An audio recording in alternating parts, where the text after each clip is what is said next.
আসসালামু আলাইকুম সুপ্রিয় শিক্ষার্থীরা, কেমন আছো তোমরা? আশা করছি ভালো আছো। আজকে অনলাইন ক্লাসে আমি তোমাদেরকে স্বাগত জানাচ্ছি। আমি রুমানা আক্তার, প্রভাষক হিসাব বিজ্ঞান বিভাগ, ঢাকা কলেজ, ঢাকা। আমি আজকে তোমাদের যে কোর্সটি পড়াবো সেটি হচ্ছে ইন্ট্রোডাকশন টু বিজনেস। এই কোর্সের চ্যাপ্টার 10 অর্থাৎ ইন্টারন্যাশনাল ট্রেড সম্পর্কে আলোচনা করব। তো এই যে ইন্টারন্যাশনাল ট্রেড সম্পর্কে আলোচনা করতে গিয়ে আমরা কিন্তু গত কয়েকটি ক্লাসে অনেক বিষয় নিয়ে আলোচনা করেছি। তো লাস্ট দুটো ক্লাসে কিন্তু আমি এলসি নিয়ে আলোচনা করছিলাম তোমাদের সাথে। আজকে তারই ধারাবাহিকতায় তোমাদের সাথে আমি আজকে এই ব্যাক টু ব্যাক এলসির যে ইনভয়েস, প্রফর্মা ইনভয়েস, সেই বিষয়টি সম্পর্কে আলোচনা করব। তারপরে হচ্ছে ফ্রি অন বোর্ড সম্পর্কে আলোচনা করব, ক্লিয়ারিং এজেন্ট এবং ফরওয়ার্ডিং এজেন্ট সম্পর্কে আলোচনা করব। তো শুরুতে আমি তোমাদের সাথে ইনভয়েস নিয়ে আলোচনা করব। তো ইনভয়েস জিনিসটা কি? ইনভয়েস অর্থ তো চালান, এটা আমরা সবাই জানি। ধারে পণ্য ক্রয় বিক্রয়ের ক্ষেত্রে বিক্রেতা পণ্যের বিবরণ এবং অন্যান্য ব্যবসায়িক শর্ত জানিয়ে ক্রেতাকে যে প্রাইমারি বিবরণী প্রদান করে সেটাকেই বলা হচ্ছে ইনভয়েস। অর্থাৎ এই যে ইনভয়েসে কিন্তু পণ্যের সমস্ত বিবরণ উল্লেখ থাকে। সেখানে পণ্যের ইউনিট মূল্য, পণ্যের পরিমাণ, পণ্যের দর, পণ্যের বিবরণ ইত্যাদি অনেক কিছুই, কারবারি শর্ত, তারপর হচ্ছে মোট মূল্য প্রেরণের পদ্ধতি ইত্যাদি সম্পর্কে আলোচনা করা হয়ে থাকে। তো এই যে ইনভয়েস, সেটা কিন্তু বিক্রেতার জন্য বিক্রয় চালান বা বিক্রয়ের প্রমাণপত্র, ঠিক তেমনি এটা বিক্রেতার জন্য বহির্মুখী চালান, কিন্তু ক্রেতার জন্য কিন্তু এটা অন্তর্মুখী চালান। অর্থাৎ ক্রেতার জন্য কিন্তু এটা ক্রয় চালান বা ক্রয়ের প্রমাণপত্র। অর্থাৎ একজন ক্রেতা বিক্রেতার কাছ থেকে যে প্রমাণপত্রটা প্রথমে পায়, একদম শুরুতে, মানে ক্রয় বিক্রয়ের শুরুতে যে প্রমাণপত্রটা পায় সেটাই হচ্ছে কিন্তু ইনভয়েস। এবং এই ইনভয়েসে কিন্তু একজন বিক্রেতা বা একজন রপ্তানিকারক তার পণ্যের সমস্ত তথ্য দিয়ে থাকেন। তো এই যে ইনভয়েসটা আমরা বলছি সেটাকে পিআই বা প্রফর্মা ইনভয়েসও বলা হয়, যেটা ব্যাক টু ব্যাক এলসির ক্ষেত্রে অত্যন্ত গুরুত্বপূর্ণ। এবং এটা দিয়ে কিন্তু আসলে তোমার মানে যে মাস্টার এলসির এগেনস্টে কিন্তু এলসিগুলো ওপেন করা হয়। তাহলে আমরা একটু দেখি যে প্রফর্মা ইনভয়েসে কি কি বিষয় যাচাই করা হয়। দেখো আমি একটু বোর্ডে লিখেছি। প্রথমে যেটা থাকে যে condition of invoice have to be signed by seller and buyer. অর্থাৎ এই যে ইনভয়েসটাতে ক্রেতা এবং বিক্রেতার যে প্রয়োজনীয় শর্তগুলো রয়েছে সেই শর্তগুলো মেনে তারা স্বাক্ষর করেছে কিনা। অর্থাৎ বিক্রেতা যখন সেই ইনভয়েসটা সেন্ড করবে সেখানে সে স্বাক্ষর করেছে কিনা, এবং বায়ার যখন সেটা রিসিভ করবে সে স্বাক্ষর করেছে কিনা। এরপরে আছে শিপিং পোর্ট নেম। অর্থাৎ ইয়েতে তোমার কোন বন্দরে এই পণ্যটি খালাস করা হবে, বা কোন বন্দর থেকে পণ্যগুলোকে ক্রেতা বুঝে নিবে সেই বন্দরের নাম। তারপরে হচ্ছে product description, unit price, quantity, HS code. অর্থাৎ আমি একটু আগে যেটা বলছিলাম যে চালানের যে বিষয়গুলো উল্লেখ থাকে, পণ্যের বিবরণ, পণ্যের ইউনিট মূল্য, পণ্যের যে কোয়ান্টিটি মানে পরিমাণ, HS code, harmonise system code, এগুলো উল্লেখ থাকে। আচ্ছা, এই যে হারমোনাইজ সিস্টেম কোডটা আমি গত ক্লাসেও তোমাদেরকে আলোচনা করেছিলাম, এটা কিভাবে নির্ধারণ করা হয়।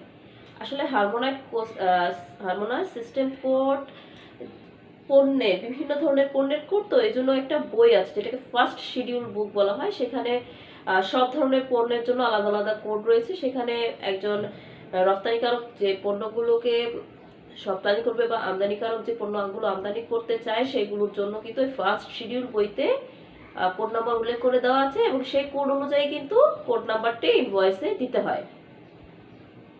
এরপরে হচ্ছে সাপ্লাইসাবিলিটি, অর্থাৎ যিনি পণ্যটি বিক্রয় করবেন তার সেই পণ্যটি বিক্রয় করার সামর্থ্য রয়েছে কিনা, অর্থাৎ সরবরাহকারীর সামর্থ্য, সেটি উল্লেখ করা হয়। এবং টাইপস অফ ট্রান্সপোর্ট, মানে জাহাজীকরণটা কি ধরনের হবে, এটা সরাসরি জাহাজীকরণ হবে না ট্রান্সশিপমেন্ট হবে। অর্থাৎ আমি যদি একটা উদাহরণ দিই তাহলে তোমরা বুঝতে পারবে। যেমন বাংলাদেশে কিন্তু গভীর সমুদ্র বন্দর নেই, এজন্য আমাদের সিঙ্গাপুর অথবা শ্রীলঙ্কার যে গভীর সমুদ্র বন্দর রয়েছে সেগুলোর উপর অনেকটা ডিপেন্ড করতে হয়। অর্থাৎ মাদার শিপে করে আমাদের হয়তো কন্টেনারগুলো আসে, সেখান থেকে আবার ছোট জাহাজে করে চিটাগাং বন্দরে আসে, এটা হচ্ছে ট্রান্সশিপমেন্ট। আর ধরো যেটা সরাসরি চিটাগাং বন্দরে আসবে, আমি যে দেশের থেকে রপ্তানি করবো সে দেশ থেকে যদি সরাসরি চিটাগাং বন্দরে আসে তাহলে সেটা হচ্ছে মানে ডাইরেক্ট শিপমেন্ট বা সরাসরি জাহাজীকরণ। আর যেটা অন্য দেশ হয়ে বা মাদার শিপমেন্ট থেকে অন্য ভেসেলে উঠিয়ে তারপরে গন্তব্যস্থলে পৌঁছে সেটা হচ্ছে ট্রান্সশিপমেন্ট। এরপরে দেখি কি বলেছে, invoice number and date of issue, অর্থাৎ তোমার প্রোফর্মা ইনভয়েসের নাম্বার কত এবং সেটার ইস্যুর তারিখ কি। আমি যদি তোমাদেরকে একটা ফরেন এলসি ক্ষেত্রে তোমাদের ইনভয়েস দেখাতে পারতাম খুব ভালো হতো, কিন্তু তথ্য প্রযুক্তি আইনের বাধ্যবাধকতা রয়েছে কিনা আমার জানা নেই, সেজন্য আমি তোমাদেরকে এই ধরনের একটা সরাসরি ইনভয়েস দেখাচ্ছি না। তবে ক্লাসে আমি তোমাদেরকে সেটা বোর্ডে লিখে দেখাবো ইনশাল্লাহ। তো এরপরে আসি inspection of insurance cover note. তো প্রোফর্মা ইনভয়েসটা কিন্তু আসলে প্রধান একটা অঙ্গ ব্যাক টু ব্যাক এলসির ক্ষেত্রে। শুধু ব্যাক টু ব্যাক এলসি কেন, নর্মাল এলসির ক্ষেত্রেও কিন্তু প্রোফর্মা ইনভয়েসটা বা পিআইটা কিন্তু প্রধান একটা বিষয়। তো এর সাথে কিন্তু জড়িত আরেকটি বিষয় রয়েছে, সেটা হচ্ছে বীমা। ফরেন এলসির ক্ষেত্রে কিন্তু অবশ্যই বীমা করতে হয়। তো ফরেন এলসির ক্ষেত্রে বলে বা যদি দেশীয় এলসি বা ইংল্যান্ড এলসির ক্ষেত্রেও হয়, তো ফরেন এলসির ক্ষেত্রে এটা মাস্ট।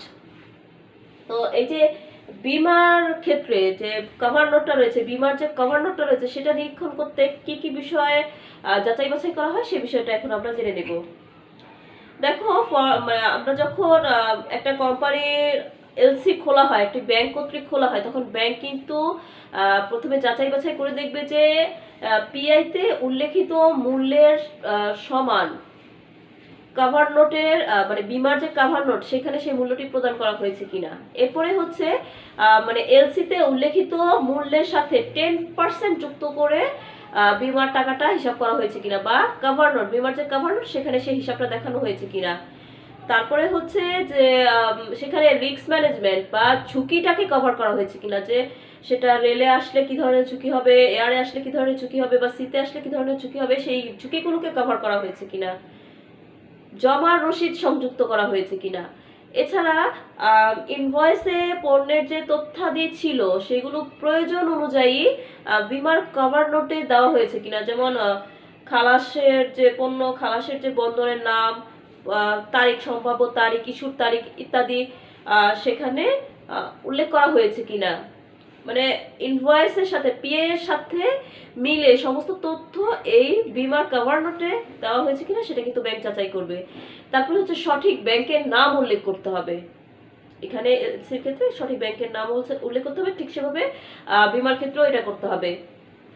তারপরে হচ্ছে ধরো যদি হয় তারা গার্মেন্টস কোম্পানি যারা এই আমদানি রপ্তানি কাজের সাথে জড়িত, তাহলে তাদের আগে থেকেই কি মানে যে টেক্সটাইল অনুমতি নেওয়া আছে কিনা এলসি খোলার আগে থেকে সেটাও কিন্তু যাচাই করবে। এছাড়া ব্যাংক সঠিকভাবে আইপিএফ ফর্ম পূরণ করেছে, আইএমএফ ফর্ম পূরণ করেছে কিনা। সরি, এখানে একটু সমস্যা হয়ে গেছে।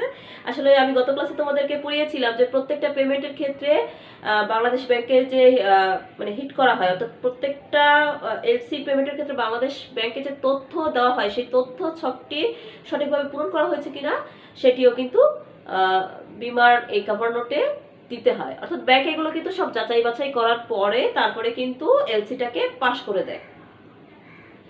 তো এই ছিল আমাদের inspection of insurance cover note. তো এরপরে আসি আমরা আজকে এফওবি বা ফ্রি অন বোর্ড। আমরা বোধহয় ইন্টারমিডিয়েট থেকে ফ্রি অন বোর্ড সম্পর্কে জানি, আমি আজকে আবার একটু বলবো তোমাদের সাথে। ফ্রি অন বোর্ড বা এফওবি এটা দুই ধরনের, একটা হচ্ছে মানে ফ্রি অন ডেস্টিনেশন, একটা হচ্ছে ফ্রি অন শিপিং পয়েন্ট, তাই না? তো এই যে শিপিং পয়েন্টটা কি? শিপিং পয়েন্টটা হচ্ছে জাহাজ ছাড়ার স্থান, অর্থাৎ একজন বিক্রেতা তার পণ্য জাহাজ ছাড়ার স্থান পর্যন্ত তুলে দিয়ে তার দায়িত্ব শেষ। এখানে জাহাজের যে পরিবহনের যে খরচ সেটা কিন্তু ক্রেতাকে বহন করতে হয়, মানে পরিবহন বাবদ সমস্ত খরচ কিন্তু ক্রেতা বহন করে এই ফ্রি অন শিপমেন্ট বা শিপিং পয়েন্টের ক্ষেত্রে। এখানে তোমার পণ্যটি যদি জাহাজে যায় তাহলে জাহাজীকরণের স্থান পর্যন্ত, যদি রেলে যায় তাহলে রেলে ওঠানো পর্যন্ত, আর যদি এয়ারে যায় তাহলে এয়ারে ওঠানো পর্যন্তই কিন্তু বিক্রেতা তার খরচ করবে, মানে পণ্যটার পরিবহনের খরচটুকু তার ওই শিপিং পয়েন্ট পর্যন্ত, মানে জাহাজ ছাড়ার বা রেল রেল ছাড়ার বা এয়ার ছাড়া মানে বিমান ছাড়ার স্থান পর্যন্তই হচ্ছে বিক্রেতা বহন করবে। আর বাকিটা যে গন্তব্যে পৌঁছানো পর্যন্ত যে খরচগুলো রয়েছে সেগুলো ক্রেতাকে বহন করতে হয়। আর আরেকটি হচ্ছে যেটা বলছিলাম ফ্রি অন ডেস্টিনেশন বা গন্তব্যস্থল পর্যন্ত মানে ছাড়। এখানে কিন্তু যেটা ডেস্টিনেশন বলা হয়েছে সেখানে বিক্রেতাকে পণ্য একদম গন্তব্যস্থলে পৌঁছে দেওয়া হবে, এবং যে এই ক্ষেত্রে যে পরিবহন খরচ বা অন্য পরিষেবাদি খরচ রয়েছে সমস্ত কিছু কিন্তু বিক্রেতাকে বহন করতে হবে। অর্থাৎ বিক্রেতাই এখানে প্রধান মানে পরিবহনের খরচকারী। এখানে সুবিধা গ্রহণ করবে হচ্ছে ক্রেতা।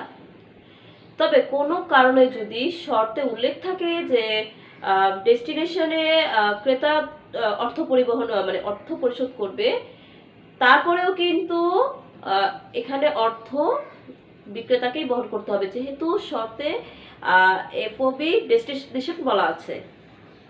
মানে সাময়িকভাবে ক্রেতা যদি কোনো শর্তের কারণে পরিবহনের খরচ প্রদান করেও থাকে, পরবর্তীতে কিন্তু খরচটি সে বিক্রেতার নিকট থেকে কেটে রাখবে। অর্থাৎ যখন সে বিক্রয় মূল্য পরিশোধ করবে সেখানে পরিবহন বাবদ খরচ সে কেটে রাখবে।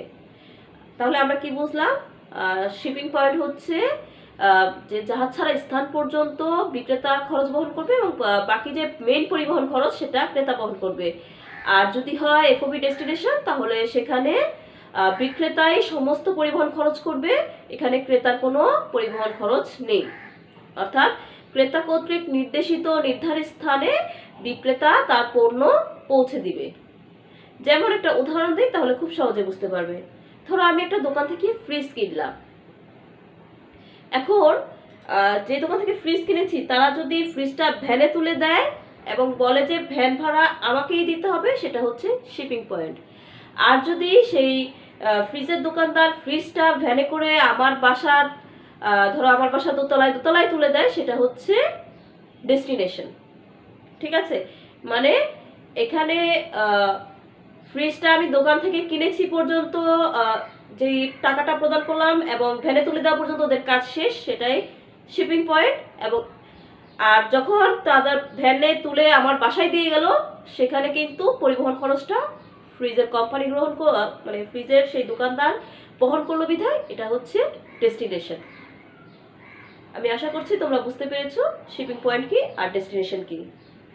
তো এবার আসি আমরা ক্লিয়ারিং অ্যান্ড ফরওয়ার্ডিং। তো এই যে ক্লিয়ারিং অ্যান্ড ফরওয়ার্ডিং তোমরা হয়তো শুনবে, আমি আগের ক্লাসগুলোতেও বলেছি যে C&F এজেন্ট সম্পর্কে, এছাড়া ফ্রেট ফরওয়ার্ড। তো এই যে ক্লিয়ারিং অ্যান্ড ফরওয়ার্ডিং এই দুটো কাজ কিন্তু মূলত এই দুইটা পরিষেবা প্রতিষ্ঠান দ্বারা গঠিত হয়। তাহলে শুরুতে আমরা ক্লিয়ারিং এন্ড ফরওয়ার্ডিং কি সেটা জেনে নিই। ক্লিয়ারিং হচ্ছে যে কোনো মালকে সরানো বা লোড করে দেওয়া, আর ফরওয়ার্ডিং হচ্ছে চালান বা কোথাও পণ্য পৌঁছানোর জন্য রওনা করে দেওয়া। অর্থাৎ কোনো ডকুমেন্ট বা নথি বা পণ্যকে তার গন্তব্যস্থলের দিকে রওনা করে দেওয়া। তাহলে এই যে ক্লিয়ারিং এবং ফরওয়ার্ডিং এই দুটো বিষয় সম্পর্কে আসলে আমরা ক্লিয়ার হলো। এবার আসি এই ক্লিয়ারিং ফরওয়ার্ডিং এজেন্ট কারা বা C&F এজেন্টকে।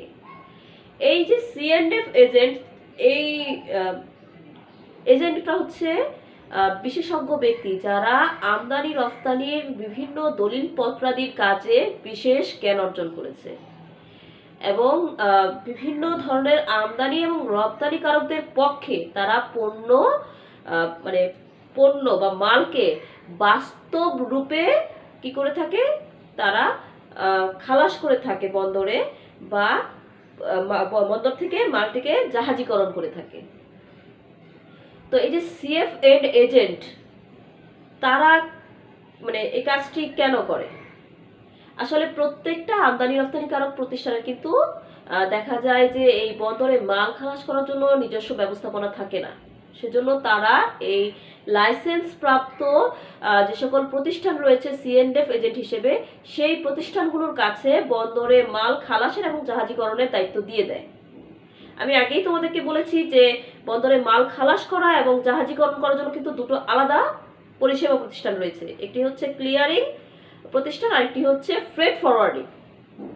তো আমি শুরুতে ক্লিয়ারিং সম্পর্কে আলোচনা করছি। যে ক্লিয়ারিং যেটা আর কি সিএনএফ এজেন্ট আমরা বলি, এই এজেন্টরা প্রত্যেকটা আমদানিকারকের পক্ষে বা রপ্তানিকারকের পক্ষে তাদের যে পণ্যগুলো বন্দর থেকে খালাস করতে হবে, অর্থাৎ সেটা রেলে হতে পারে, সেটা জাহাজে হতে পারে, সেটা এয়ারে হতে পারে, যেখানেই খালাস করুক না কেন, অর্থাৎ একটা দেশের ভিতর থেকে মালটাকে তারা বন্দরে খালাস করে সেটা আগমনও হতে পারে, নির্গমনও হতে পারে। এই আগমন বা নির্গমনের ক্ষেত্রে তারা মানে পণ্যটিকে বন্দরের ভিতরে অথবা দেশের অভ্যন্তরে তারা নিয়ে আসতে সাহায্য করে কাস্টমস ক্লিয়ারেন্স করে। তো যে কাস্টম ক্লিয়ারেন্সের কাজটাই কিন্তু এই সিএনএফ এজেন্ট করে থাকে, এবং সেখানে কিন্তু তাদের কাছে একটি মানে আমদানি বা রফতানির যতগুলো ডকুমেন্ট রয়েছে সবগুলো ডকুমেন্টের তথ্য তাদের কাছে থাকে। তো এই যে আমি একটু আগে তোমাদের কিন্তু প্রোফর্মা ইনভয়েসে একটা কথা বলিনি, সেটা হচ্ছে যে বন্ডেড মানে ওয়্যার হাউসের লাইসেন্সধারী পণ্য কিনা সেটাও প্রোফর্মা ইনভয়েসে থাকে। তো এই যে বন্ডেড লাইসেন্স এটাও কিন্তু তাদের কাছেই থাকে, যে একটা পণ্য আমাদের দেশে আমদানিযোগ্য কিনা এবং সেটা বন্ডেড মানে বন্ড অফিস কর্তৃক সেটা অনুমোদিত কিনা, সেখানে বন্ড অফিসের যে সুবিধা, যেটা আমি গত ক্লাসে তোমাদের একটা উচ্চারণ ভুল করেছিলাম, আমি বলেছিলাম যে বন্ড অফিস কর্তৃক ইনসেন্টিভ পায়, আসলে ইনসেন্টিভ না, সেটা হবে ট্যাক্স ফ্রি। 100% মানে 100% এক্সপোর্টের ক্ষেত্রে 100% ট্যাক্স ফ্রি হয়ে কোম্পানিগুলো পণ্য আমদানি বা রপ্তানি করতে পারে। তো এই যে ডকুমেন্ট বন্ড অফিসের যে ডকুমেন্ট, তাদের যে লিমিট দেওয়া থাকে সেই লিমিটস ডকুমেন্ট, তারপরে হচ্ছে মানে পণ্যের বিবরণ, বিমার কাগজ, মানে ব্যাক টু ব্যাক এলসি বা নর্মাল এলসি ক্ষেত্রে যত ধরনের ডকুমেন্ট আছে সবগুলো কিন্তু সিএনএফ এজেন্টকে দিতে হয়, এবং তারা সেই হিসেবে পণ্যের জন্য কি পরিমাণ শুল্ক, কি পরিমাণ ডিক্লারেশন দিতে হবে, সেই ডিক্লারেশনটা তারা শুল্ক বিভাগে জমা দেয়, এবং এভাবেই কিন্তু তারা আমদানিকারক এবং রপ্তানিকারকের জন্য কাজ করে থাকে। তাহলে আমরা দেখি যে একজন সিএনএফ এজেন্ট মূলত আমদানি রপ্তানিকারকের জন্য কি কাজ করে। শুরুতে তারা যেটা করে সেটা হচ্ছে যে আগমন নির্গমন অবহিত করে সেখানে যে শুল্ক রয়েছে সেই শুল্ক সম্পর্কে তারা শুল্ক বিভাগে ডিক্লারেশন দেয় এবং পণ্য সম্পর্কে তারা সরকারকে অবহিত করে। তারপরে হচ্ছে যে তারা সঠিক নথি এবং ফর্ম ফিল আপ করে এবং সে অনুযায়ী তারা তথ্য দেয়। তারপরে হচ্ছে ধরো যে মানে পণ্যের যে সঠিক বা সঙ্গতিপূর্ণ কিনা একটি দেশের জন্য, যে একটি দেশে পণ্যটি আমদানি যোগ্য কিনা বা সেই আমদানির যে সকল টার্মস অ্যান্ড কন্ডিশন রয়েছে সেগুলো ফিল আপ করা হয়েছে কিনা সেই বিষয়ে কিন্তু সিএনএফ এজেন্ট সেটা শুল্ক বিভাগে জমা দেয়। বা এছাড়া যে আরও যে পক্ষগুলো রয়েছে বন্দরে কাস্টমস ক্লিয়ারেন্সের জন্য সকল পক্ষকে তারা প্রয়োজনীয় সকল ধরনের দলিলাদি সরবরাহ করে থাকে। তারপরে হচ্ছে শুধু যে তারা দলিলাদি প্রদান করে বা শুল্ক ডিক্লারেশন করে তা কিন্তু নয়, তারা শুল্ক প্রদান করে থাকে। আর এই যে এতক্ষণ আমি বলছিলাম যে সিএনএফ এজেন্ট বা ক্লিয়ারিং এজেন্ট সম্পর্কে, মূল কথা হচ্ছে যে ক্লিয়ারিং এজেন্টই আমদানি এবং রফতানির ক্ষেত্রে পণ্যগুলোকে দেশের অভ্যন্তর থেকে জাহাজীকরণের উদ্দেশ্যে কাস্টম ক্লিয়ারেন্স করে দেয়। ঠিক আছে, মানে পণ্য দেশের অভ্যন্তর থেকে কাস্টম ক্লিয়ারেন্স নিয়ে যাতে জাহাজীকরণ হতে পারে এবং গন্তব্যস্থলে যাত্রা শুরু করতে পারে সেই কাজটি করে দেয় এই সিএনএফ এজেন্ট। আর এই সিএনএফ এজেন্ট প্রত্যেকটা কোম্পানির নিজস্ব নেই। বাংলাদেশে দেখা গেছে যে মোস্ট অফ দ্য কোম্পানির কিন্তু নিজস্ব সিএফএ এজেন্ট নেই। সাধারণত লাইসেন্স প্রাপ্ত ব্যক্তিরা যেহেতু সিএনএফ এজেন্ট হিসেবে কাজ করে, তখন আমদানি এবং রপ্তানিকারকরা তাদের দ্বারস্থ হয় এবং তাদের দ্বারা এই পণ্যটি আগমন এবং নির্গমনের কাজ করে থাকে। এটা শুধু যে রপ্তানির ক্ষেত্রে তা কিন্তু নয়, আমদানির ক্ষেত্রেও, মানে আমদানি এবং রপ্তানি উভয় ক্ষেত্রেই কিন্তু সিএনএফ এজেন্টের দরকার হয়। তো এবার আসি আমরা ফ্রেট ফরওয়ার্ড। ফ্রেট ফরওয়ার্ড কি? দেখো, একটা পণ্য যখন ইনভয়েস পাওয়া যায়, প্রোফার্মা ইনভয়েস পাওয়ার পরে যদি আমরা এলসিটা ওপেন করি, সেই এলসি ওপেন করার পরে পণ্যটি জাহাজীকরণের পূর্বে কিন্তু পণ্যটির জন্য জাহাজ কোম্পানিকে বুকিং দেওয়া হয়। এখন এই যে কোন জাহাজ কোম্পানিকে বুকিং দেওয়া হবে সেটাই কিন্তু ফ্রেট ফরওয়ার্ডার, অর্থাৎ তাদের কাছে বুকিং দেওয়া হয়। তাদের কাছে প্রত্যেকটা জাহাজের তথ্য থাকে, যে সব জাহাজই তো সব দেশে একসাথে গমন করে না, তাই না? আমি যে দেশে পণ্যটাকে প্রেরণ করতে চাই সেই তথ্য কিন্তু সবসময় আমার কাছে থাকবে না, এটা থাকে হচ্ছে ফ্রেট ফরওয়ার্ডদের কাছে, যারা মূলত এই বিষয়টা নিয়েই কাজ করে। তো এই যে ফ্রেট ফরওয়ার্ডদের কাছে আগেই বুকিং দেওয়া থাকে, তারপরে যখন আমার ধরো আমি একজন রপ্তানিকারক, আমার মালটা যখন চিটাগাং পোর্টে যায়, সেখান থেকে C&F এজেন্ট যখন কাস্টম ক্লিয়ারেন্স করে দেয় বন্দরের ভিতরে মালটাকে বা পণ্যটাকে, যখন অভ্যন্তরে নিয়ে যায়, তারপরের কাজ কিন্তু এই ফ্রেট ফরওয়ার্ডদের। তারা কিন্তু এরপরে এই পণ্যগুলো কোন জাহাজে উঠবে, কোন কন্টেইনারে যাবে, এই বিষয়গুলো কিন্তু তারা দেখে। সাধারণত বিএল বা বিল অফ লেডিং দ্বারা তারা পণ্যগুলো ঠিকভাবে যাচ্ছে কিনা সবকিছু কিন্তু তারা গতিবিধি মানে নজরদারি করতে পারে। এটা অবশ্য একজন রপ্তানিকারক বা আমদানিকারকও করতে পারে বিল অফ লেডিং দ্বারা, ইন্টারনেটের মাধ্যমে। তারপরেও দেখা যায় যে এই দায়িত্বগুলো সাধারণত এই ফ্রেট ফরওয়ার্ডদের কাছে ছেড়ে দেওয়া হয়। তো এই যে ফ্রেট ফরওয়ার্ডদের কাজটা কি? ফ্রেট ফরওয়ার্ডদের কাজটা হচ্ছে যে তারা প্রত্যেকটা পণ্যকে, যেগুলো জাহাজীকরণ হবে, তারা রিসিভ করে C&F এজেন্টের কাছ থেকে, রিসিভ করে সেগুলোকে তারা হ্যান্ডেলিং করে, তারা একত্রীকরণ করে, সংরক্ষণ করে, প্রয়োজনে প্যাকিং করে। আবার প্যাকিং করে কিভাবে সেটাও বলছি। ধরো প্রত্যেকটা পণ্য তো অবশ্যই গুদাম থেকে প্যাক করেই পাঠানো হয়, কোনো কারণে যদি পণ্যগুলোর প্যাকিং নষ্ট হয় তাহলে তারা পুনরায় সেটাকে প্যাকিং করে দেয়। আবার এমন অনেক পণ্য আছে যেটা জাহাজীকরণের পূর্বে প্যাকিং করতে হয়, সেটাও এই ফ্রেট ফরওয়ার্ডরা করে দেয়। এছাড়াও তারা আরো কিছু কাজ করে, যেমন ওই ক্ষেত্রে যদি কোনো শুল্ক প্রদান করা লাগে সেটা করে থাকে, প্রয়োজনীয় পরামর্শ তারা রপ্তানিকারক বা আমদানিকারককে প্রদান করে থাকে। তারপরে সরকারকে যদি পণ্য সম্পর্কে কিছু অবহিত করতে হয় সেটাও কিন্তু তারা করে থাকে। তো এই যে কাজটা, এটা কিন্তু ফ্রেট ফরওয়ার্ডার করে থাকে। এবং এরপরে যখন পণ্যটি যিনি আমদানিকারক তার দেশে পৌঁছালে, সেখানেও কিন্তু তার C&F এজেন্ট এই পণ্যটিকে আবার খালাস করে তারপরে সেখানে তার গন্তব্যে পৌঁছায়। অর্থাৎ এই আমদানি রপ্তানির কাজের ক্ষেত্রে C&F এজেন্টদের কিন্তু অত্যন্ত গুরুত্বপূর্ণ ভূমিকা রয়েছে। তো এই যে বিষয়টা আমি তোমাদের সাথে আলোচনা করলাম যে C&F এজেন্ট সম্পর্কে এবং ফ্রেট ফরওয়ার্ডদের সম্পর্কে, তো এরা যে আমাদের আমদানি রপ্তানিকারকের পক্ষ থেকে সেবাগুলো প্রদান করলো, তাহলে তাদের লাভটা কি? তাদের লাভটা হচ্ছে যে তারা কমিশনের বিনিময়ে কাজ করে। তবে এই যে C&F এজেন্ট এবং ফ্রেট ফরওয়ার্ডদের সাথে কিন্তু আসলে কমিশনের কোনো নির্দিষ্ট বা প্রমিত হার নেই। এখানে মূলত এটা নির্ভর করে সম্পর্কের ওপর, ব্যক্তিগত যোগাযোগের ওপর। প্রত্যেকটা আমদানি রপ্তানিকারক প্রতিষ্ঠানের সাথে যে C&F এজেন্ট এবং তাদের সাথে সম্পর্ক এবং তাদের যে দর কষাকষির ওপর কিন্তু ফি নির্ধারিত হয় বা কমিশন নির্ধারিত হয়।